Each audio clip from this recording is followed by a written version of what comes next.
Buenas noches, bienvenidos a Desde la Otra Acera, espacio de análisis de la realidad de la Asociación de Profesores de Segunda Enseñanza APSE.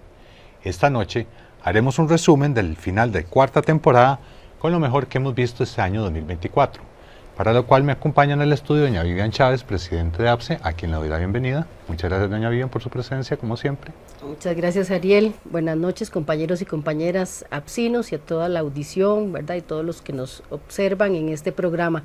Rapidísimo se nos fue el año, Ariel, es increíble. Rapidísimo, y sin embargo, a pesar de la rapidez, no han dejado de surgir temas y una serie de hechos que nos llaman la atención, sobre los cuales propiamente veremos un video para hablar sobre tal vez el tema más importante y más relevante que ha habido este año 2024, que tiene que ver con seguridad y corrupción, sobre el cual abordamos en un programa especial Desde la Otra Acera. Veamos el siguiente resumen. Me parece que es un intento del gobierno por utilizar un mecanismo legítimo de consulta que sirve porque nadie estaría más contento que nosotras de ser convocadas a una elección, ¿no es cierto? O sea, eso está claro, el referendo tiene que volver después del 2017 y eso no ha ocurrido. Lástima que en esta situación ese mecanismo de consulta está siendo utilizado para justificar la inoperancia de una gestión. Usted tocaba un punto y es fundamental, y es el tema de fondo de este proyecto, que será sometido a referéndum, que no tiene que ver ni con la venta del BCR, ni con las jornadas 4.3, ni con otros proyectos que el gobierno presentó como sus proyectos estrella, por decirlo de alguna manera. Tiene que ver propiamente con una propuesta para modificar las funciones de la Contraloría General de la República, y por la que se interpreta básicamente es para eliminar todas las funciones previas. O sea, las funciones donde la Contraloría revisa, por ejemplo, si los proyectos están bien diseñados, si están bien adjudicados según los procesos, etcétera. ¿Por qué Chávez introdujo este tema tan complicado en un referéndum y no en un proyecto de ley regular? ¿Tendrá alguna relación con el hecho de que la Contraloría es un órgano de la Asamblea Legislativa en sí mismo? Sí, ahí es muy importante agregar que además de la ley orgánica de la Contraloría General de la República, también esta ley de referéndum, esta propuesta, pretende tocar la Ley General de Control Interno y la Ley General de Contratación Pública, que obviamente son pilares del tema de la propia administración pública y de la transparencia en la que debe darse las contrataciones y la propia gerencia, para usar los propios términos del presidente, del aparato público.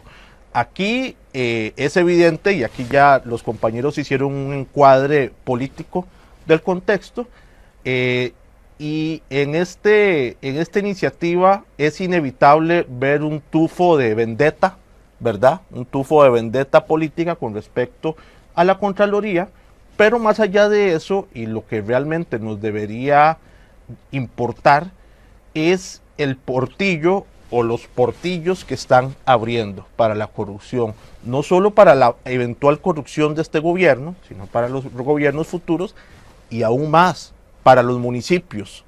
Cuánta corrupción se mueve y se ha denunciado en las alcaldías, en la propia administración pública, en otras esferas.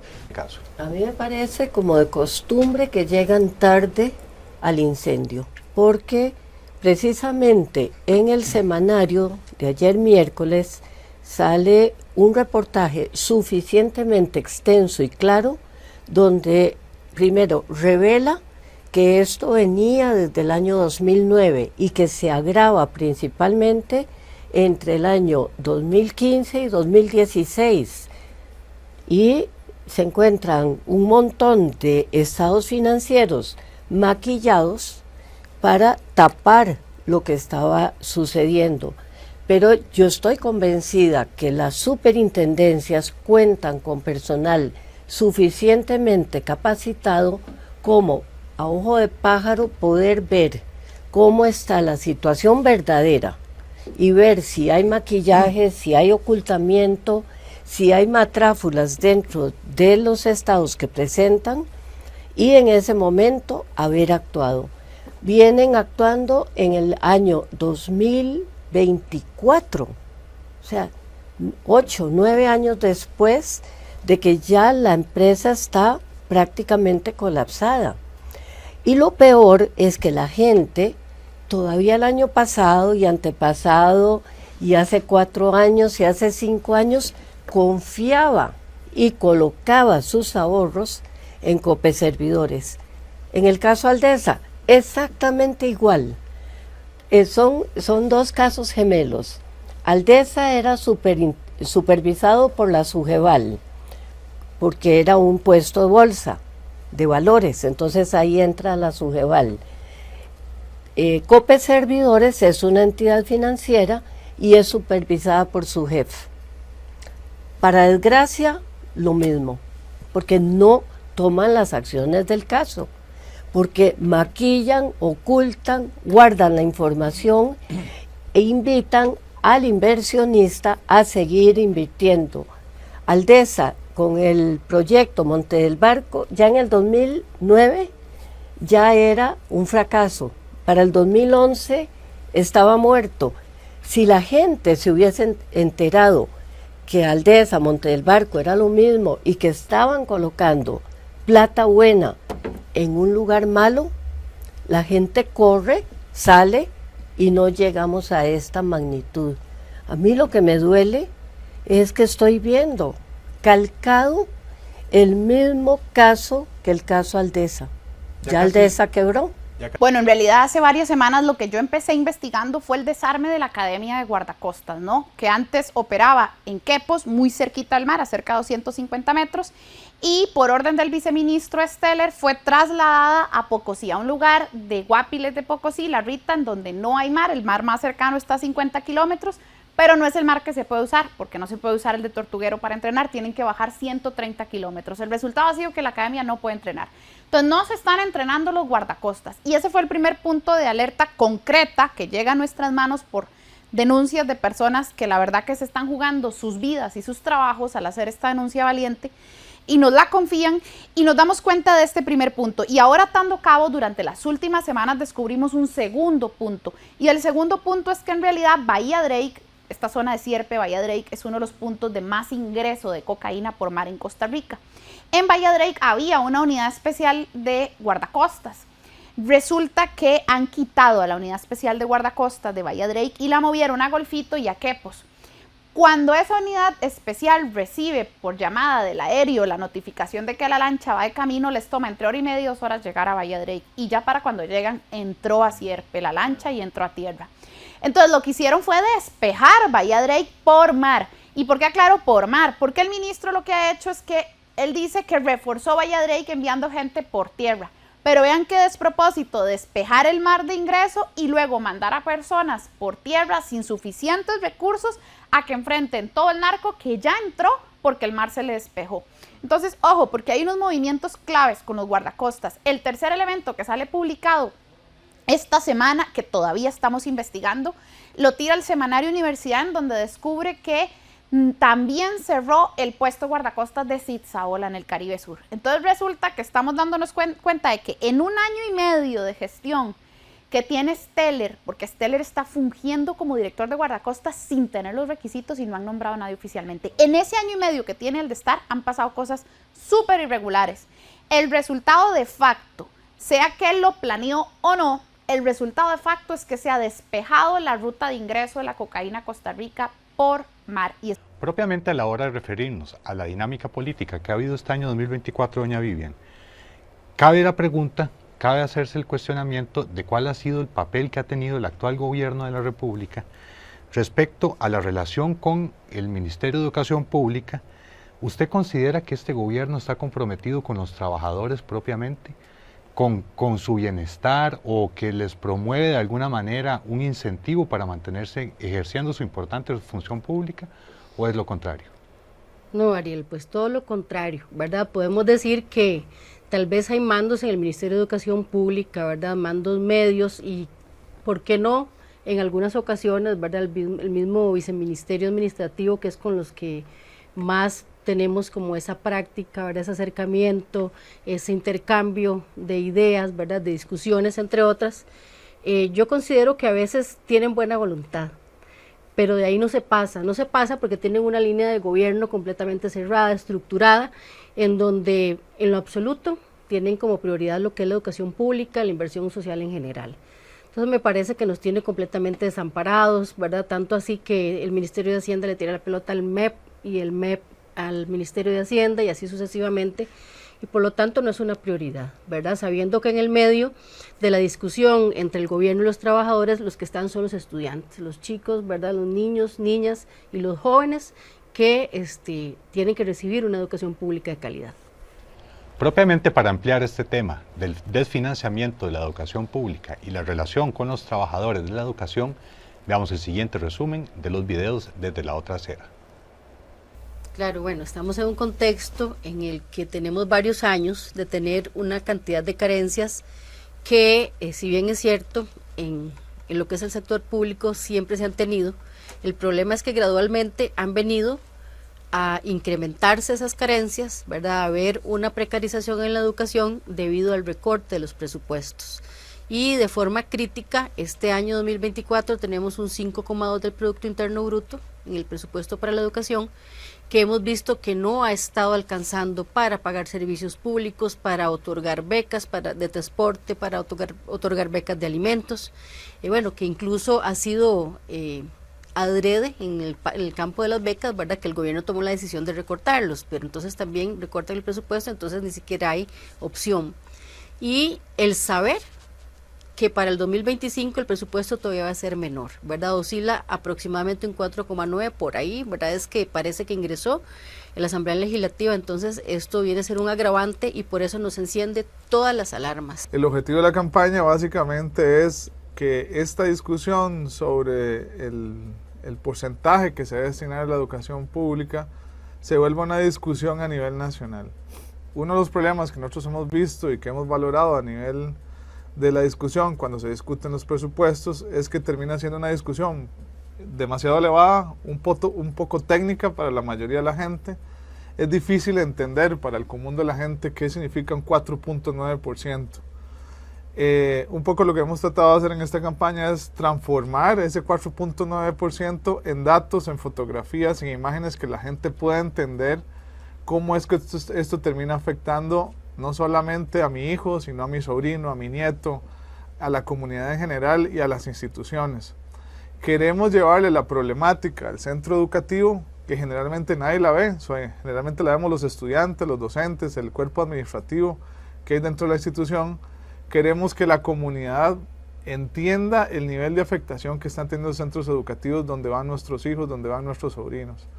Hemos visto, y aquí creo que ya lo hemos hecho notable en varias ocasiones, que ya hay instituciones, una gran cantidad de instituciones con cierres técnicos que ya ni siquiera están operando en los centros educativos, y básicamente esto pasa porque las instituciones se quedan sin el presupuesto. Para mí es muy importante el poder defender el teatro, ya que es una manera en la que muchos niños pueden desarrollar su don artístico, en donde pueden expresarse libremente, en donde hay muchas familias que quieren darles una vida mejor a sus hijos y sus hijos quieren poder explorar todo lo artístico, en un colegio en donde es público y en donde hay un teatro tan grande, en donde tantos sueños se desarrollaron desde antes, de generaciones, en donde muchos niños podían explorar tantas ideas y tanto apoyo, y el hecho de que lo hayan vendido de esta manera y avisado solo un día para poder hacer todo esto es algo que a muchos nos rompió el corazón. Ver tantos sueños de muchos niños que querían poder sobresalir, que querían poder tener una actividad actoral, artística, y ya no poder presentarse en un teatro en donde vieron a sus hermanos, a familiares,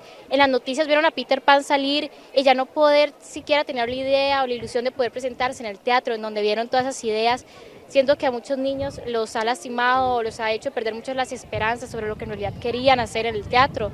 También muchos niños de primero que veían el teatro y veían a los adolescentes, a los grandes, poder explorar ahí sus cosas y ver cómo se manifiestan, donde cantan, donde actúan, donde exploran sus pinturas, y ver que ya no está esa esencia del teatro en donde tantas generaciones, tantos sentimientos se dio. Es algo que duele mucho, y más para mí que este año iba a ser la acreditación y no voy a poder presentar mi obra de teatro en un teatro en donde yo vi todo y en donde tenía la ilusión de poder hacerlo, o presentar mis obras de pintura, escultura, en donde se debía hacer. Hoy estamos aquí reunidos en lucha de la defensa de la educación pública, de la educación artística que tanto se ha perdido en este país, de la educación integral para todos y todos los estudiantes de este país. Necesitamos de verdad el apoyo, que vengan, que se hagan sentir aquí presentes y el apoyo de todo el gobierno y la Asamblea Legislativa, porque necesitamos fortalecer las instituciones del Estado, necesitamos fortalecer la educación. Ese es el motivo por el cual estamos hoy aquí presentes y nos haremos sentir, porque la educación pública no se puede privatizar. Dijimos que las cotizaciones, ¿verdad? Son lo que aporta el Estado, el trabajador y el patrono. Cada mes, ¿verdad? Al trabajador le rebajan, ¿verdad? Para la seguridad social, ¿verdad? Y cada mes el patrono debe aportar para la seguridad social y cada mes el Estado debe aportar para la seguridad social. Ese aporte tripartito, ¿verdad? En el caso de Jupema, llega a Jupema todos los meses, ¿verdad? Del salario que se le rebaja a la gente, ¿verdad? Viene esas cotizaciones. ¿Qué ha pasado? Lo que ha pasado es que el Estado no paga, ¿verdad? Entonces sí, recibimos eventualmente el aporte del patrono, en el caso, digamos, de algunos privados, la mayoría, ¿verdad? Pero no en el caso del Estado, porque ¿cuál es el patrono de los educadores? Es el MEP. ¿El MEP a quién pertenece? Al Estado. Entonces, el Estado, ¿verdad?, que le corresponde a Hacienda, no hace esos aportes. Llega el aporte del trabajador, pero no llega el aporte del Estado ni del patrono. ¿Quién es el Estado? Hacienda. ¿Quién es el patrono? El MEP. Los dos son uno solo. Esos aportes no llegan, nosotros los registramos, o sea, no llegó el aporte, no llegó el aporte, no llegó el aporte, o sea, deuda que sigue asumiendo el Estado. Entonces, bueno, nosotros hemos contabilizado eso, ¿verdad? Y nos damos cuenta que en este año nos damos cuenta de que el Estado nos está debiendo unos 18 mil millones de colones. Hacemos una reunión con el ministro de Hacienda y la ministra de Educación y llegamos a un acuerdo donde el MEP dice, ok, yo les voy a pagar de esos 18 mil millones, 10 mil millones este año y para el presupuesto, el 2025, presupuesto otros 8 mil millones. De acuerdo, perfecto. Pero ¿qué pasó? Lo que hizo el MEP fue que agarró 10 mil millones de su presupuesto, no lo pagó, pero dejó el hueco en el presupuesto del 24, ¿verdad? Entonces, o sea, no los repuso. ¿Cómo tenía que reponerlos? Pidiéndole a Hacienda, ¿verdad?, en el presupuesto extraordinario que le repusiera esos 10 mil millones de colones, pero no lo hizo. Entonces ya en el 24, solo para cotizaciones, tiene un hueco de los mismos 18 mil millones de pesos, ¿ok? ¿Qué nosotros estamos advirtiendo? ¿Qué hicimos? Bueno, agarramos el presupuesto que está en la Asamblea Legislativa, el extraordinario y el ordinario, lo revisamos y nos damos cuenta que para el 25 ellos están presupuestando un 24% menos de lo que presupuestaron para el 24. Si en el 24 ya tienen un faltante, en el 25 van a tener otro faltante más el 24%. Entonces, bueno, lo que hemos calculado nosotros en Jupema es que ese hueco solo para cotizaciones, no estoy hablando de salarios, no estoy hablando de aguinaldos, ni mucho menos, que de eso podemos hablar ahora dentro de un ratito. Solo de temas de cotización para las pensiones de los trabajadores y trabajadoras de la educación, hay un hueco de unos 42 mil millones de pesos. Muchas gracias por continuar con Desde la Otra Acera. Hoy realizamos un análisis de los principales temas abordados en la cuarta temporada de este programa, para lo cual cuento con doña Vivian Chávez, presidente de APSE, a quien le quisiera lanzar la siguiente pregunta. ¿Cuál debe ser el papel que asume APSE como sindicato, como organización propiamente, ante el eventual final del gobierno de la administración de Rodrigo Chávez que se aproxima en el 2026 y cómo deberíamos estar preparados para el próximo gobierno? Claro, Ariel, bueno, vamos a ver. El gobierno de Chávez tiene que saber que nosotros no somos sus súbditos, ¿verdad? Ni que nosotros le rendimos pleitesía a toda su popularidad y con todo lo que supuestamente las encuestas dicen que tiene el gobierno de Chávez.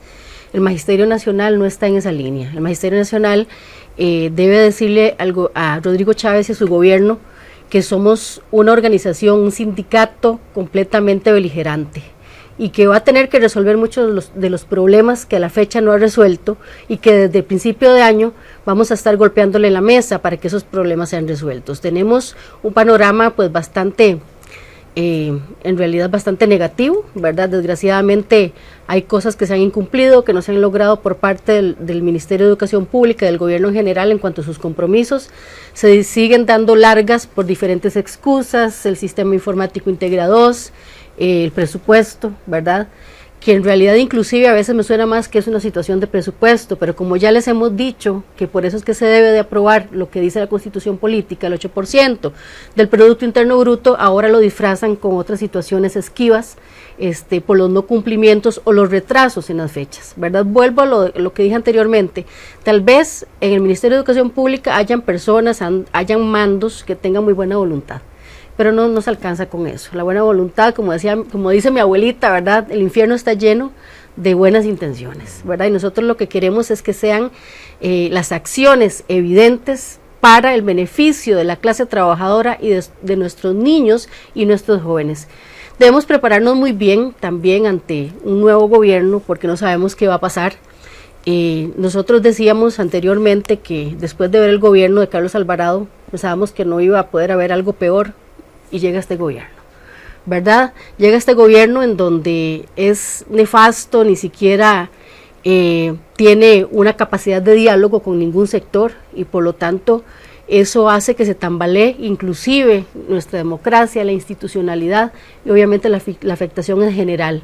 Lamentablemente no toda la población logra ver esto, y tenemos también que hacerle ver a la población que nos están llevando por un camino oscuro, por un camino en donde nosotros podemos tener cualquier cantidad de tropiezos como país, y que debemos de levantarnos para que nuestro país, si bien es cierto, tenga que eliminarse la corrupción y otras prácticas que anteriormente también las hubo, pero que nuestro país se enderece y vaya por el camino que corresponda en vías del desarrollo y no todo lo contrario.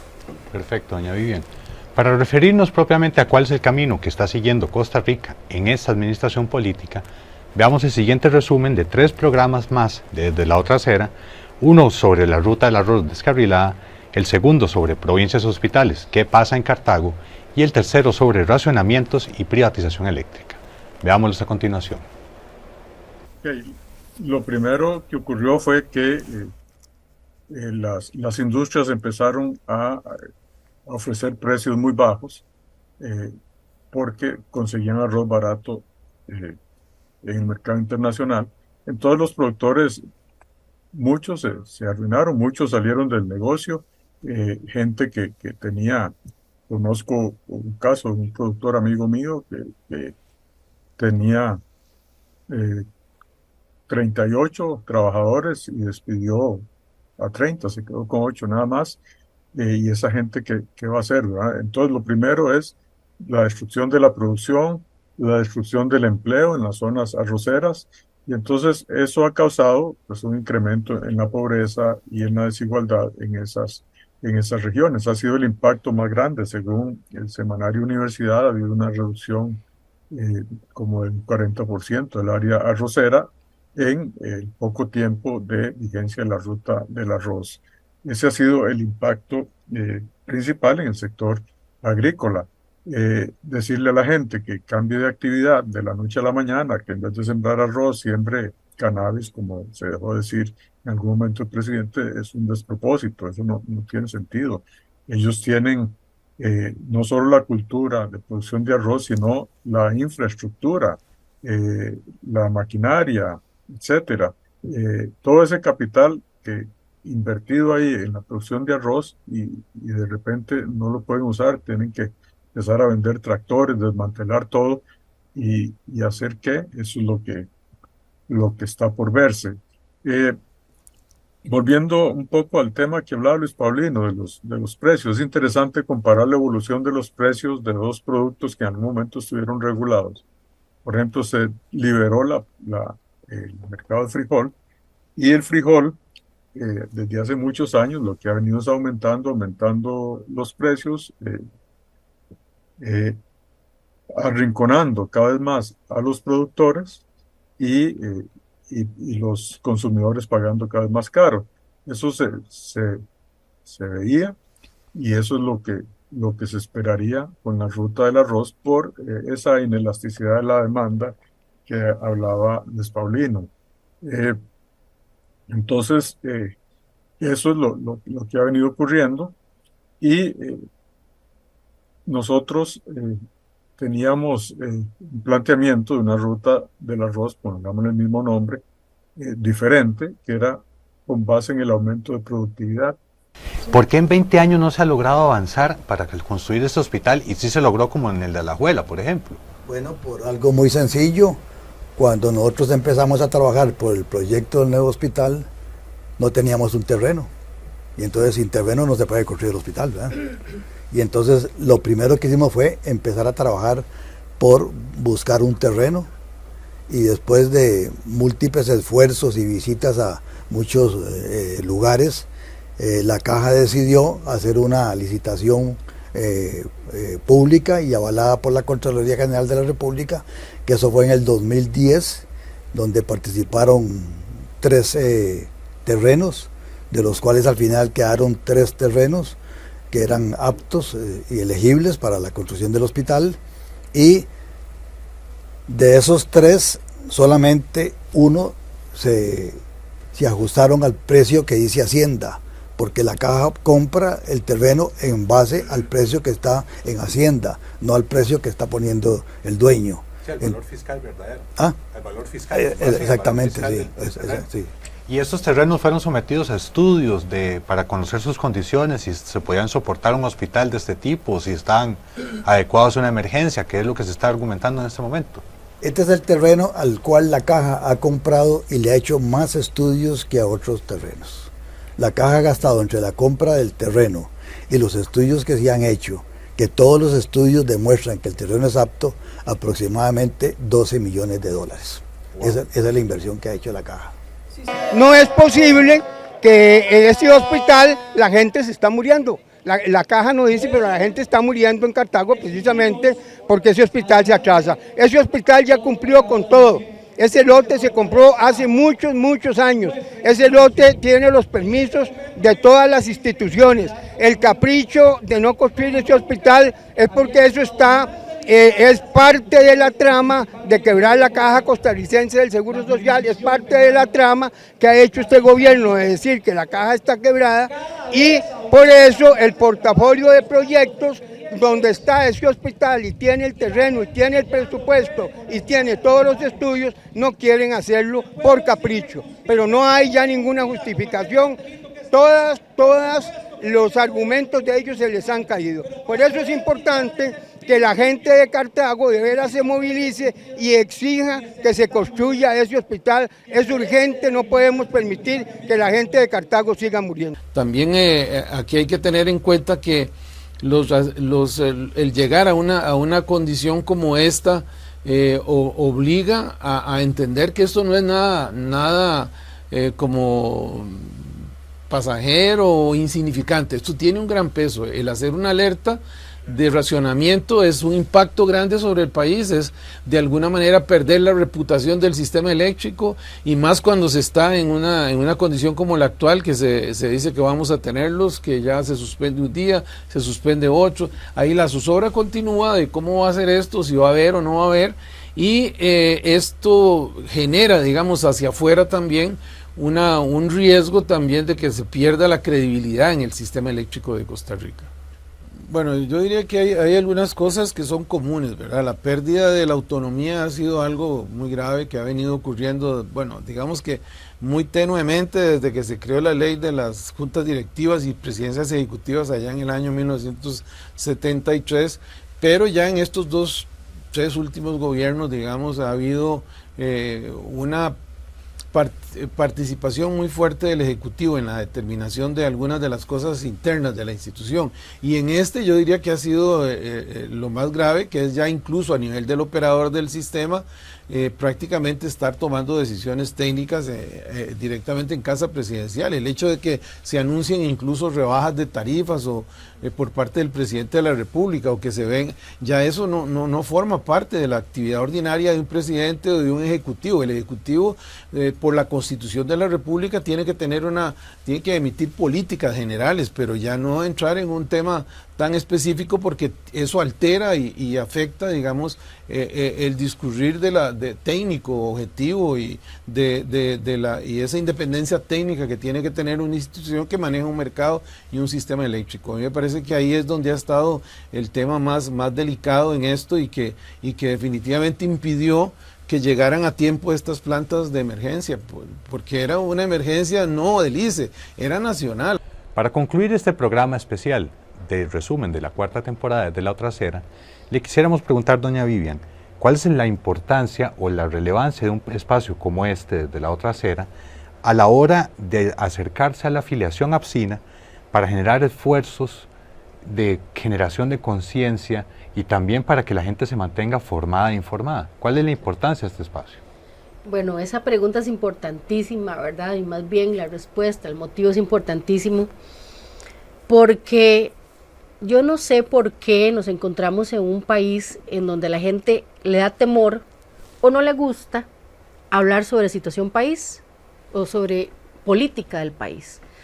Un sindicato es un espacio que tiene que estar completamente informado y por supuesto que formado para poder enfrentar todas las situaciones que hayan en el camino, las desavenencias y por qué no los aciertos, ¿verdad?, que se puedan dar en el desarrollo de Costa Rica en las diferentes aristas.